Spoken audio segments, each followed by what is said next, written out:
Di kampung seberang ramai Kuala Perlis, masih bergema satu warisan yang diwarisi turun-temurun, iaitu gendang silat.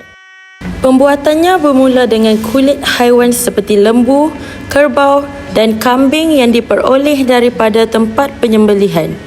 Kulit-kulit ini dibersihkan, direndam dan diregang dengan teliti sebelum dijemur sehingga kering.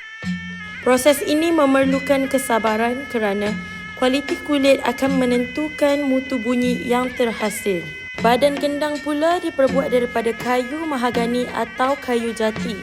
Kayu yang dipilih akan dipotong, dibentuk dan diasah dengan cermat bagi menghasilkan sebuah gendang yang kukuh serta mampu mengeluarkan bunyi yang berkualiti.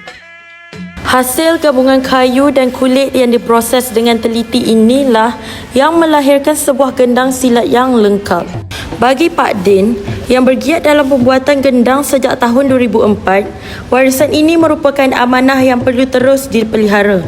Dengan kemahiran dan pengalaman bertahun-tahun, sebuah gendang mampu disiapkan dalam tempoh paling singkat sekitar 8 jam tanpa menggunakan mesin.